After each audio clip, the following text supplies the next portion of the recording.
Final Fantasy X is gorgeous and grand. Absolutely mind-blowing. Enthralling gameplay. Simply incredible. This is what PlayStation 2 is all about. Don't believe a word. Do you play it? I've done it. Final Fantasy X, rated T for teen. Welcome back to Retro Rebound. In today's video, we are getting into one legendary JRPG, one of the most definitive games of all time. We're talking about Final Fantasy X, which I have played and completed for the first time ever.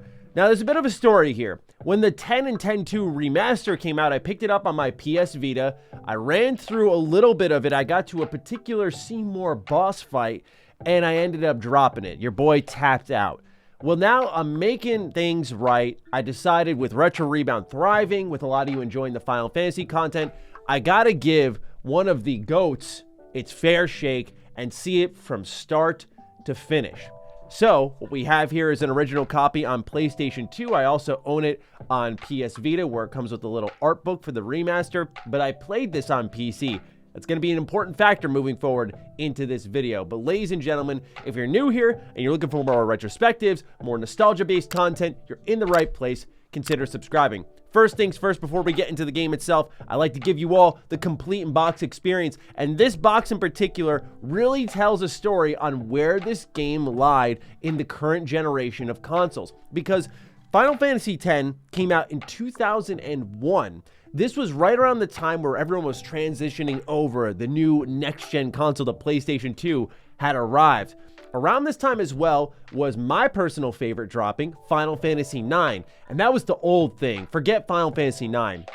Final Fantasy X resembled a revolution, if you will. It was a new style of combat. No longer would you have the action turn-based combat. You had full-on turn-based. And as you can see on the back here, characters with voices, real-time facial expressions, complete with 3D environments, newly designed battle system. Note how they're not really talking about, if you will, the game, the story, the mechanics. They're really talking about the technology powering Final Fantasy X. That was the type of game that this was. It was setting the precedent for JRPGs that would follow it throughout the entire generation. And honestly, after playing it for many more years to come, you can still feel the influence of Final Fantasy X to this day. The only thing about the story you'll see is here on the top left, the world lies on the brink of destruction. Only a select few may be able to save it. Doesn't really tell you much about the story, about Yuna, about Tidus. It's just saying, this is next generation, and you're gonna like it.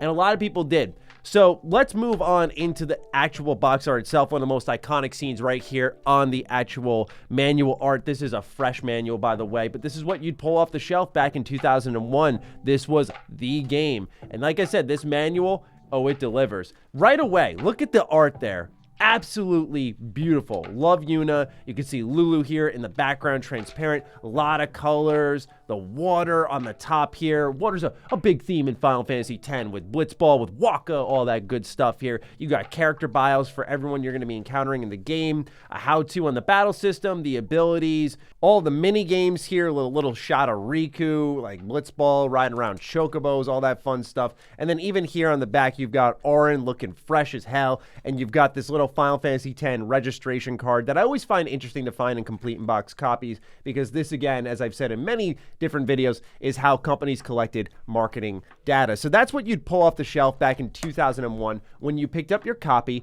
of Final Fantasy X. Now, I have a lot to say about this game. It's been sold to me very high, and I've been playing a lot of Final Fantasy games recently. In the past year, we've gone through Final Fantasy VI, Final Fantasy IX, and I gotta say, Final Fantasy X was really a hit and miss experience for me. There were some high highs, some low lows, a lot of growing pains that I think were solved in future JRPGs that this game really started the run for. So again, a lot to say here on a story front, on a gameplay front. We're gonna be here for a while. Get cozy. Let's get into it. All right, as always, I want to start off with the gameplay. I don't want to do the story right away because for those of you who haven't played it, we are going to get into full spoiler territory as we do with all of these retrospective reviews. So, like I said, this was the first game in the Final Fantasy series to go full-on turn-based. For those who don't know, in the older Final Fantasy games, like, say, Final Fantasy IX, you had action turn-based, where you'd see the bar creeping up, and when it popped up to full, then it was your turn to go. And it didn't really have a distinguished order, so to say, where it was like, your turn, then your turn, then your turn, and while you were taking your turn, nothing else could happen. In Final Fantasy IX and before all those games, it would just be like, you gotta act. There was an action within the turn-based system. So that was pretty solid combat, in my opinion, for the series. And then this is the shift in design. Did it pan out? Yes. What I don't like is you got 3 people in your party when you have a party of, I think it's 6 in total. I would have really loved to have 4-player parties. That's just my personal preference. I felt like 3 was a bit limited for a lot of the encounters that we'll get into the game, which I thought were sometimes poorly balanced. But overall, my favorite feature when it came to turn-based combat for this was the ability to swap out party members whenever you wanted. There was no penalty. Just in and out you go. Anyone could be in at any time. I really liked that because not a lot of games did that. It was like, if you swap party members, you're penalized. I don't understand that, because what this game allowed me to do is strategize and use the full strength of my entire party that was there. Unfortunately, this game is old school in the sense where you'll have these moments of your first 3 party members get wiped out, and instead of when they die, you could break someone in, it's just they all die right there. Game over. Not a crazy fan of that, especially in a 3-phase boss fight where suddenly I get one-shotted with everyone by a certain spell. I'm talking about you, Unileska, and you're like, oh, I still have 3 back there ready to go. That's what I mean about this kind of hot and cold experience. But overall, turn-based combat system was great. You could tell this was a game that was all about the technology, because some of these animations, they're beautiful, especially for how early in the PS2's life cycle it was. But they're really taking their time summoning things. And those summon animations are very drawn out, but they are awesome in the first go around. They were wise enough to, in the 10 and 10.2 remaster, put an option to completely condense them. And that brings me to the PC version. So I played this on PC. You may be wondering why, because Square Enix has a really bad history of PC versions. The reason I did this was because they had turbo mode. I know that Final Fantasy X has some long environments that you have to traverse for a certainly long amount of time. And this allowed me to blitz through that. What happened, though, is it's very interesting. It really shifted the pace of the game a bit, because I started to learn just how loaded up with cutscenes this game is. If you don't know this, it's actually interesting. You can look it up online. This game has almost 10 hours of cutscenes. That is incredible for its time. It's a very story-driven experience.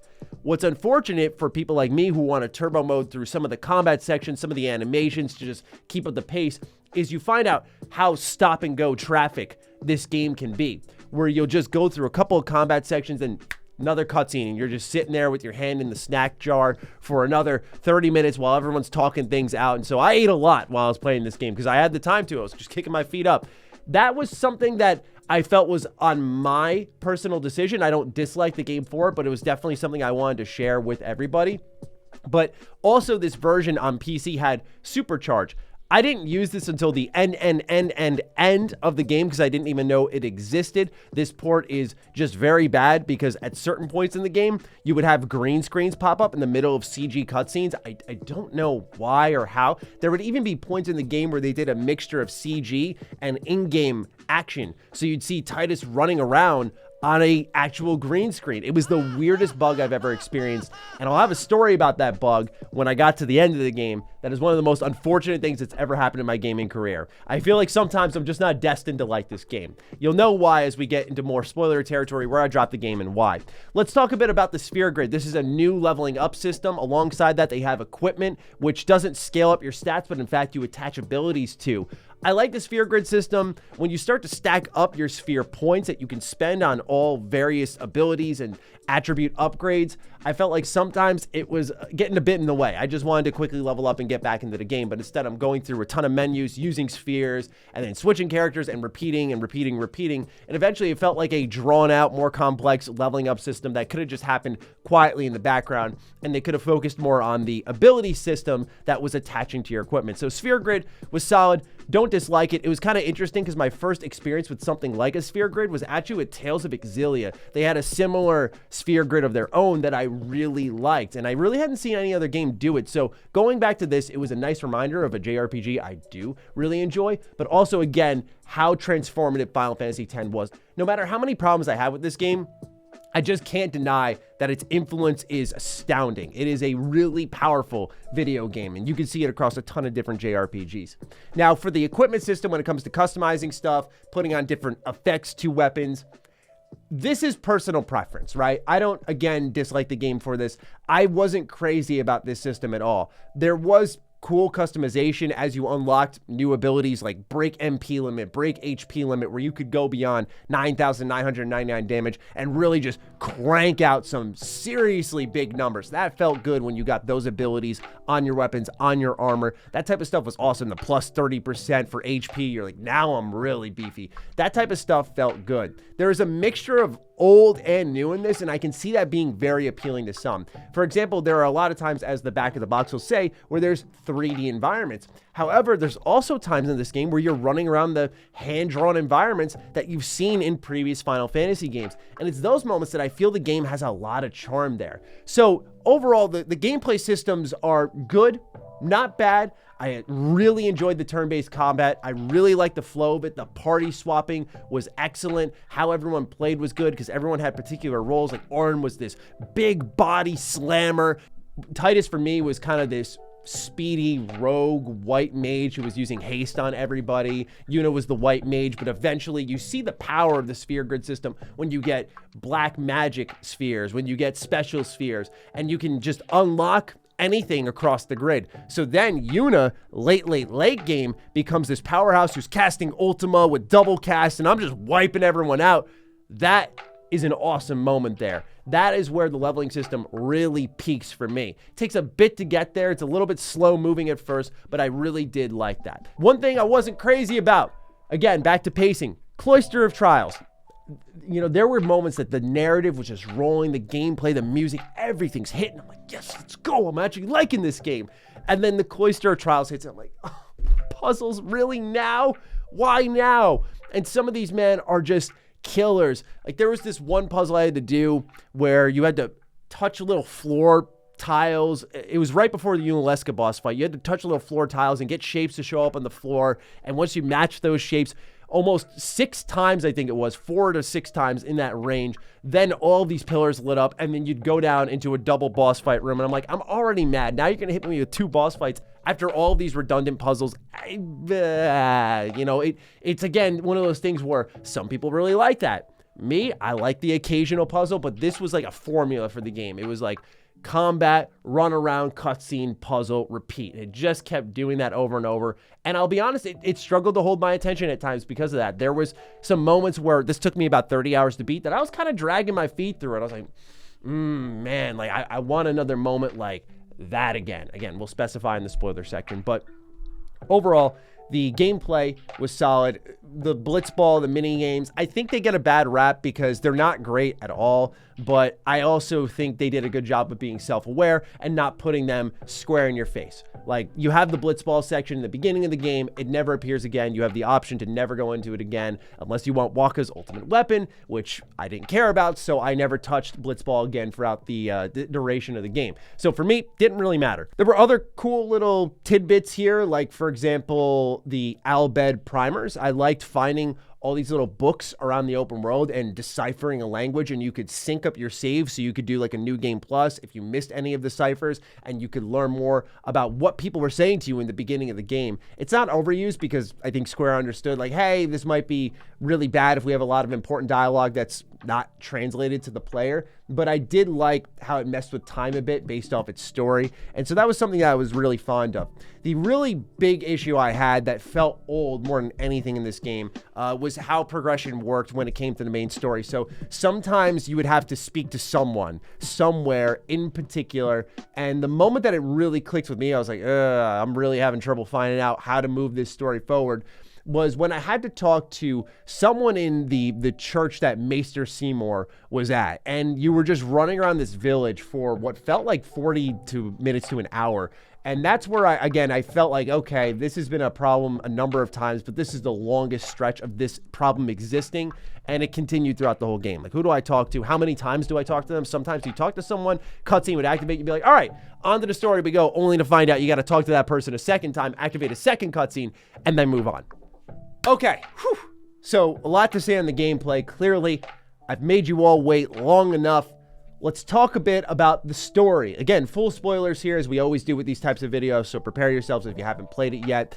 So, I really found this game to be surprisingly sad as I got along in it. At first, it was unclear to me what the goal of the story actually was as we got deeper into it. It was like, okay, we're going to complete Yuna's pilgrimage. You meet her, you know, you are in Xanarkand, you meet Auron, you suddenly are 1,000 years in the future. You're like, what's going on? Sin is Tidus's dad eject, and I'm thinking to myself, okay, there's a lot of elements here. It's a very complex plot, but at the core of it all is Yuna's pilgrimage and the importance of it. And what it really started to sink in that this may be sad vibes is when one of my favorite moments in the game is when you're at Moonflow Bay and Tidus says, we got to come back here. We'll go together. We'll do this again. And the party goes silent. Some of the most intelligent foreshadowing I've seen in a JRPG right there. Because a lot of JRPGs like to talk to you a ton and over-explain things and get very thematic and philosophical with you. And there's no problem with that. But in that moment of silence where Tidus was like, let's do this together again later on. And everyone's like, it's not going to be another time, brother. Sorry. And he doesn't seem to really get that.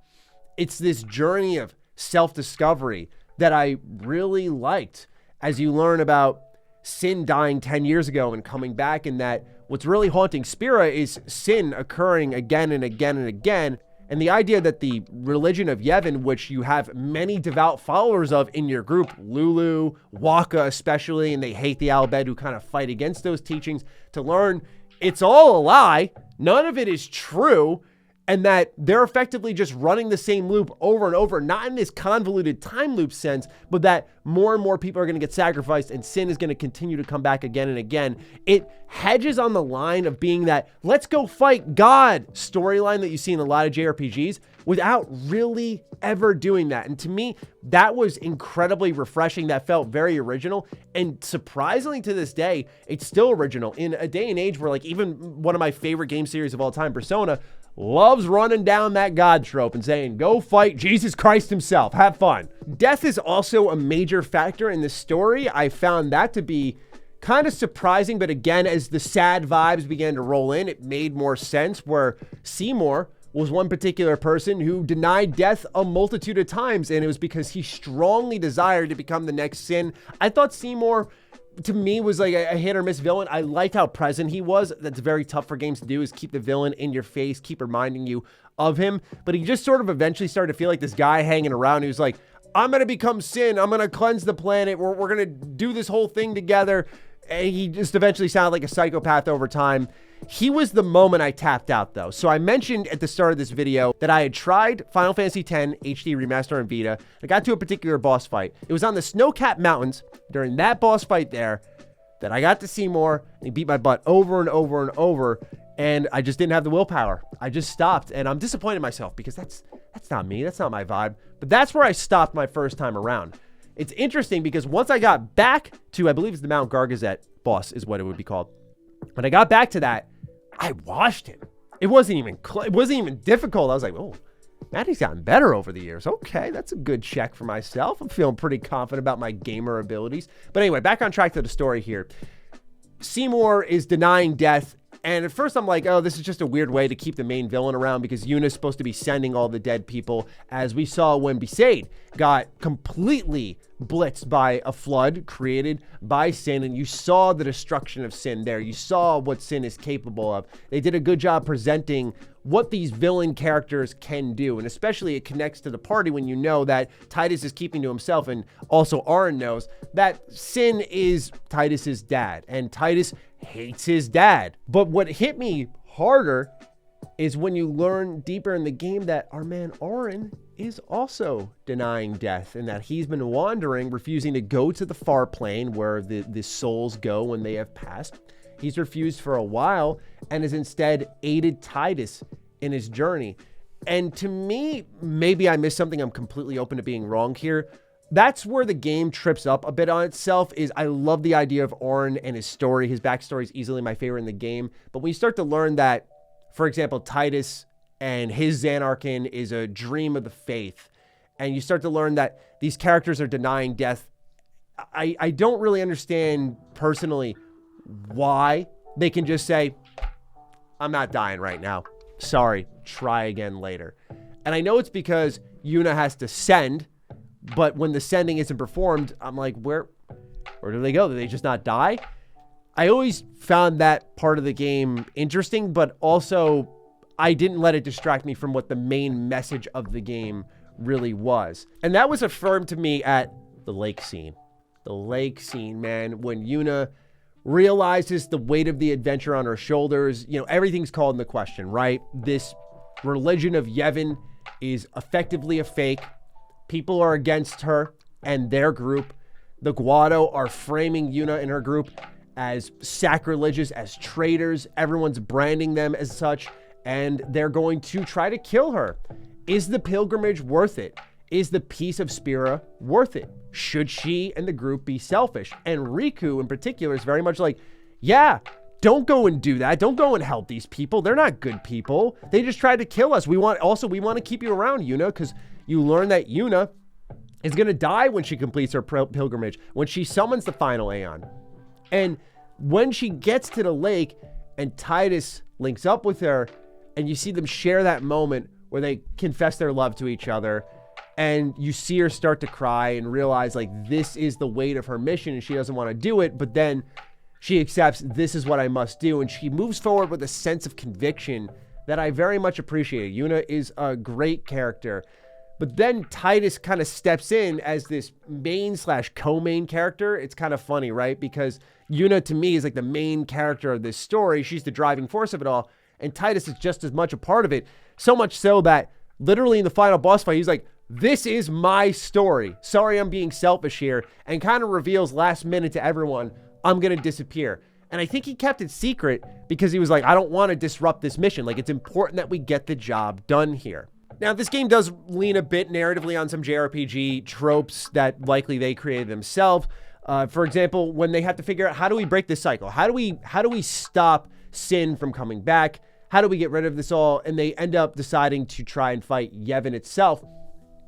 I found it interesting that for a good chunk of the game, they're like, trust me, I'll figure it out. Literally, Titus says it a ton of times. Just trust me, dude. I'll figure it out. It was like a source leaking information to you. It's like, where'd you hear that? Trust me, bro. Trust me, bro. I got this one.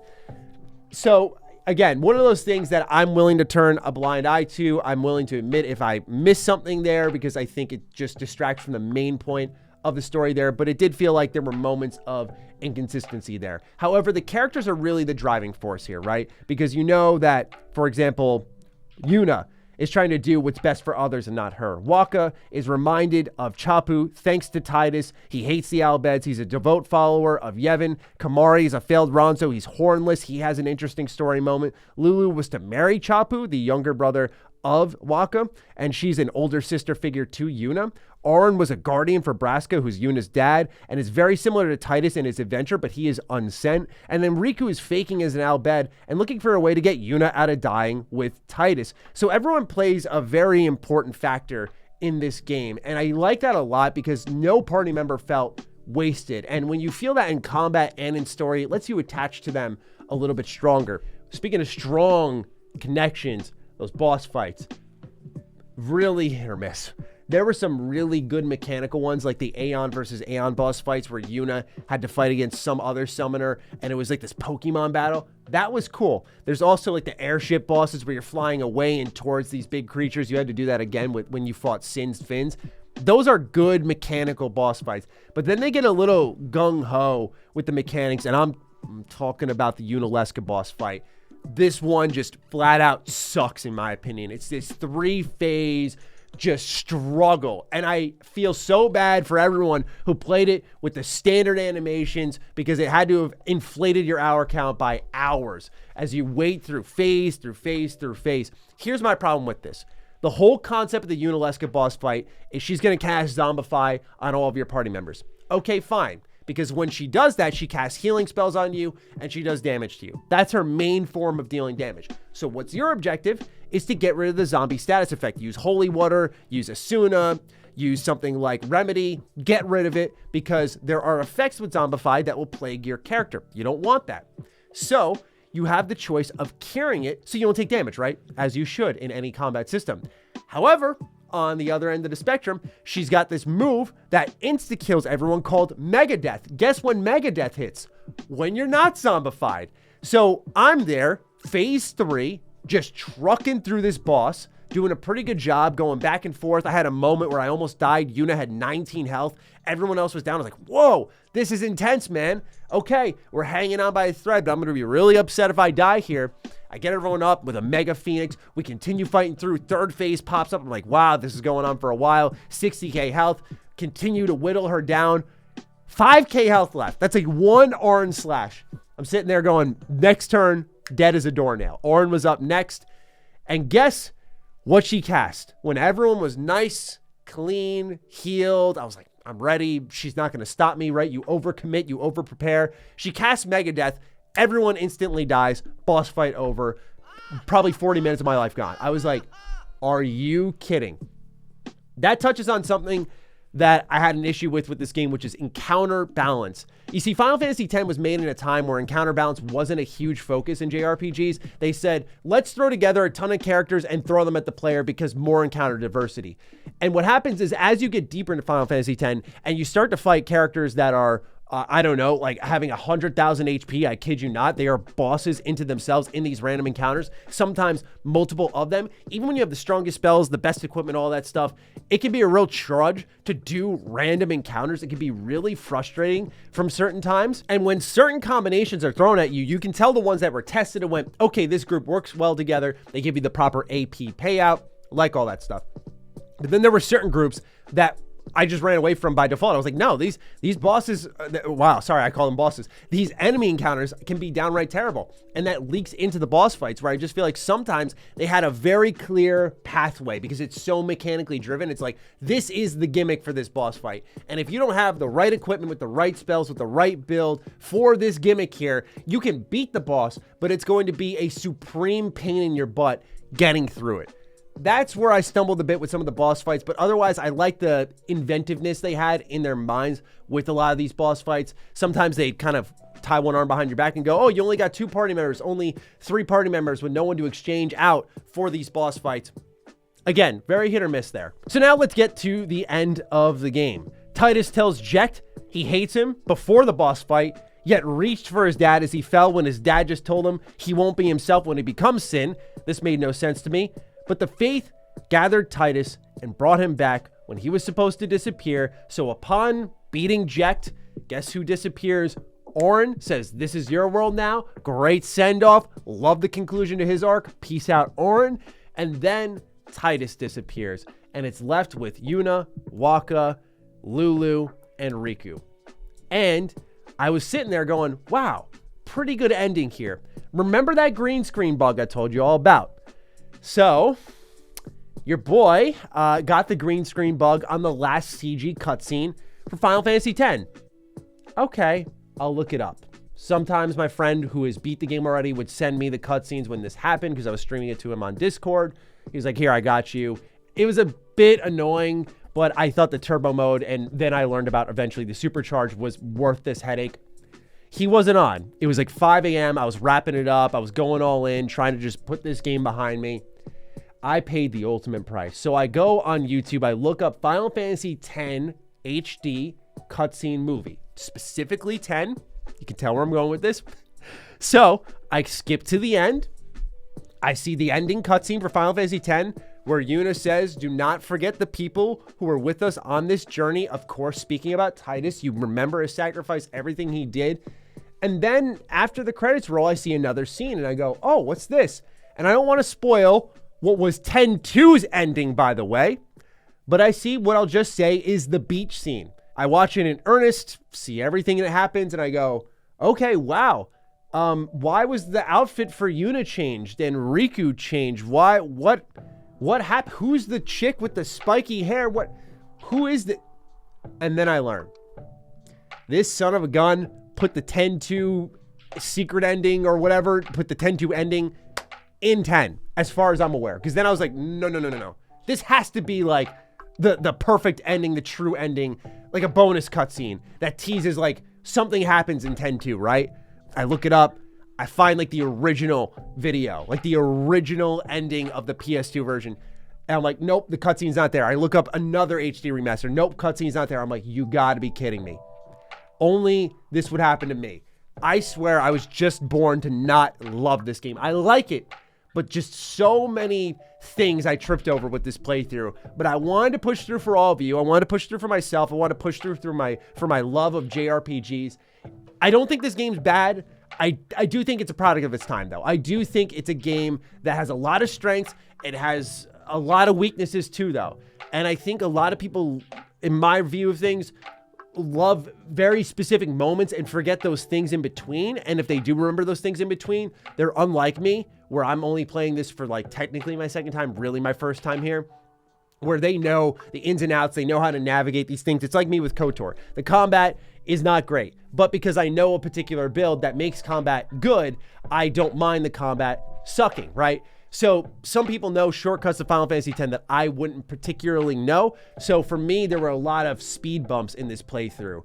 And overall, like the story, like the characters, really enjoyed the combat, but some of the puzzles, some of the execution of encounters just really frustrated me. And then the buggy PC port really upset me because then I spoiled another game for myself. Is it enough to push me away from 10-2? Probably not, but that'll be some time away. I got some other JRPGs I want to go through, and I really need to just cleanse my system because, again, this was one that was dragging for longer than I care to admit. So I eventually got through it. I'm happy to finally put this video out. As you can tell, I've had a lot to say about this one because I was taking notes the whole way through. I was like, I got to give one of the GOATs its respect. At the end of the day, I may not love it, but I respect Final Fantasy X for its influence, for what it did for the games industry, for what it did for JRPGs. So I really supremely appreciate it for that. That's all I've got to say about Final Fantasy X. Ladies and gentlemen, thank you so much for tuning in. Take great care of yourselves, and I'll see you in the next Retro Rebound. Peace out.